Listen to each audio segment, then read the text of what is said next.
Celui qui regarde à l'extérieur rêve. Celui qui regarde à l'intérieur s'éveille. Carl Gustav Jung.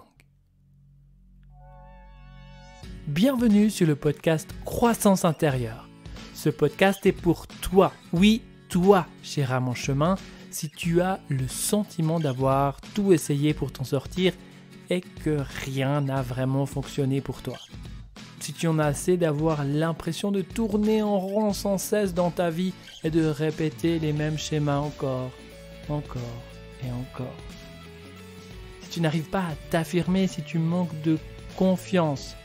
Et si je te parle de tout ça, c'est qu'il y a quelques années, j'étais exactement comme ça et j'en ai beaucoup souffert. Je vais t'en dire un peu plus sur mon parcours, mais juste avant, je souhaite t'expliquer pourquoi j'ai créé le podcast Croissance intérieure.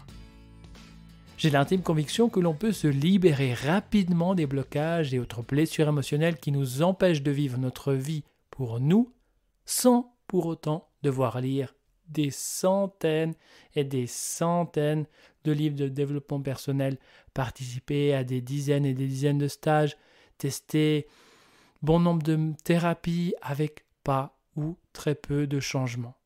Avec Croissance intérieure, je te propose de t'ouvrir à une autre vision de l'épanouissement de soi.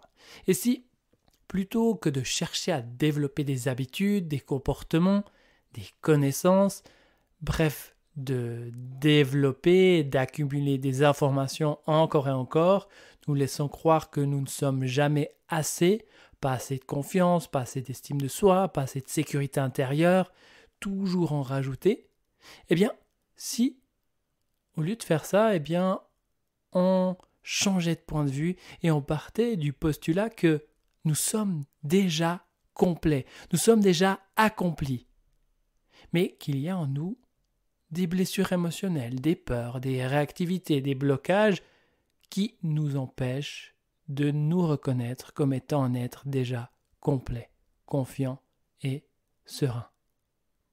Prends le temps pour imaginer un lac de montagne. Pourquoi un lac de montagne ?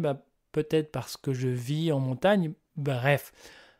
Ce lac est calme, serein.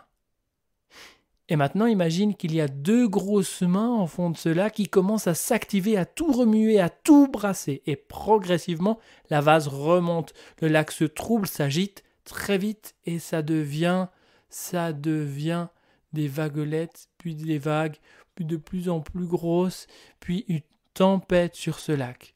Alors, on a beau dire au lac de se calmer, calme-toi, apaise-toi, stop. On peut lui dire comment se comporter, on a beau essayer de lui inculquer de nouvelles habitudes, de pensées positives. Je pense que tu es d'accord avec moi pour dire que le lac ne va pas se calmer. Par contre, si tu amènes ton attention sur ces deux mains, tu mets toute ton attention sur ces deux mains au fond de ce lac, et tu leur retires toute leur énergie, eh bien, là, progressivement, ces mains vont s'apaiser. Elles vont plus avoir d'énergie, du coup, elles vont se calmer. Et le lac va retrouver son calme, sa clarté. L'eau du lac va devenir transparente. Tellement transparente que quelque chose de particulier, comme un phénomène étrange, que tu vas pouvoir découvrir. Quelque chose brille au fond de ce lac, quelque chose rayonne, et ce quelque chose, c'est toi. Une fois que les mains se seront apaisées, et donc ton lac se sera calmé, tu pourras découvrir ce joyau qui brille à l'intérieur de toi et comprendre que ce que tu recherchais à l'extérieur, ce diamant, était déjà là en toi.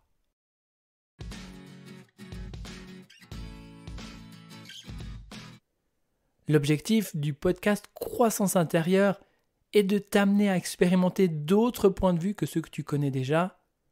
Certaines personnes ont pu se libérer de blocages émotionnels profonds simplement en changeant de point de vue. Mais ça va aussi te permettre de t'apporter des prises de conscience, des pistes de réflexion, des résultats de recherche personnelle. D'ailleurs, c'est grâce à ces recherches que j'ai pu mettre sur pied la méthode libre pour libération instantanée des blessures et réactivité émotionnelle.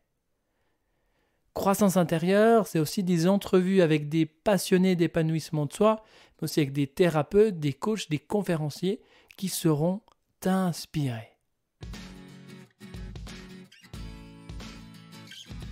Confiance, estime de soi, valeur de soi, blessure émotionnelle, vie passée, vie intra-utérine, viva la vida, je continue, mémoire transgénérationnelle et bien d'autres seront au programme de croissance intérieure, toujours dans l'idée de croître intérieurement. Et donc tous les jeudis à 7h07 précise, tu pourras découvrir un nouvel épisode de croissance intérieure d'une durée d'environ 15 à 20 minutes pour t'accompagner pas à pas dans ta croissance intérieure. Et tu peux te demander, qui suis-je ? Ah non ? Tu t'es pas demandé ça ? Oh, bon, alors fais comme si tu t'étais demandé ça, d'accord ? Sinon ça marche pas. Alors je suis Bastien, marié et père de 2 enfants et je suis éveilleur de conscience, hypnothérapeute et, comme tu l'as entendu juste avant, auteur de la méthode libre. En 2009, mon médecin m'a diagnostiqué un zona ophtalmique. Celui-ci me prescrit des médicaments qui sont sans effet. Le zona continue donc à progresser et s'approche dangereusement de mon œil. Donc le médecin il m'avait bien averti que si le zona continue à progresser comme ça, il pouvait atteindre gravement ma vue. Et c'est là qu'un membre de ma famille me parle du magnétisme et d'un magnétiseur en particulier. Alors moi, à l'époque, je n'étais pas du tout ouvert à ce genre de pratique. Pourtant, j'ai bien dû admettre que ça ne pouvait plus continuer comme ça. Mais je ressentais une lutte intérieure. Une part de moi avait envie de braver l'inconnu et d'aller consulter chez un magnétiseur, alors qu'une autre part ne voulait à tout prix rester dans ce qu'elle connaissait et mettait les pieds au mur. Et donc, c'est une part qui voulait et qui acceptait de continuer à souffrir. Et c'était dur, c'était un combat intérieur. Et à un moment donné, j'ai dû me résoudre à faire le pas. Et lorsque le magnétiseur m'a posé ses mains à quelques centimètres de mon front, j'ai ressenti d'étranges sensations. Et de retour chez moi, j'ai commencé à refaire les mêmes gestes que le magnétiseur sur moi-même. Donc je mettais les mains à quelques centimètres du front et j'ai vite commencé à ressentir les mêmes sensations. Et après plusieurs autotraitements, le zona a commencé à sécher puis à disparaître. Environ un mois plus tard, ma grand-mère, qui souffrait à son tour d'un zona, je lui propose de poser mes mains et de voir un petit peu ce qui se passe. On a fait 2 à 3 séances de 20 minutes, pas plus, pour que son zona commence à se résorber. Suite à cette expérience profonde, mon désir d'aider l'autre, de sortir de la souffrance, c'est devenu de plus en plus grand. Je me sentais comme poussé à soulager les douleurs avec les mains. Donc, suivant cette lancée, j'ai suivi plusieurs formations dans les soins énergétiques, la radiesthésie, l'auto-hypnose, et ça m'a permis de commencer un cheminement de développement personnel. Mais rapidement, j'ai commencé à m'enliser dans différentes thérapies, dans différentes méthodes, dans différentes techniques qui demandaient du temps et beaucoup d'investissement pour pas grand-chose. Je voulais vraiment gravir des marches pour m'épanouir. J'avais le sentiment que ceci était trop haute pour moi pour arriver à les franchir. Ça me donnait vraiment l'impression d'être nul. Je me disais que même le développement personnel, j'arrive pas. Alors, à plusieurs reprises, j'ai abandonné. Et puis, à un moment donné, j'ai compris que, en fait, tout simplement, le développement personnel n'était peut-être pas fait pour moi. Il fallait que je fasse les choses différemment. Et donc, j'ai continué mon chemin en me focalisant cette fois-ci sur ce qui faisait vraiment du sens pour moi, en suivant ma petite voix intérieure.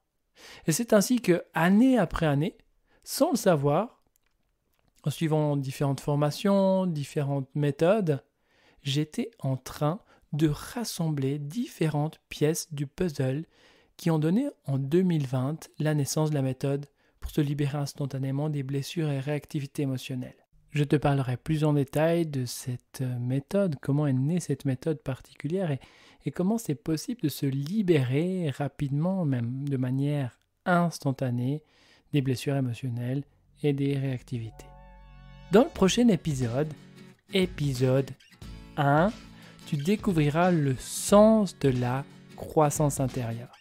Et plus qu'un mot, tu découvriras cette philosophie qui peut vraiment t'aider à t'épanouir, et ce même en vivant différentes expériences confortables et permettre à ces expériences inconfortables à t'amener à croître de plus en plus intérieurement.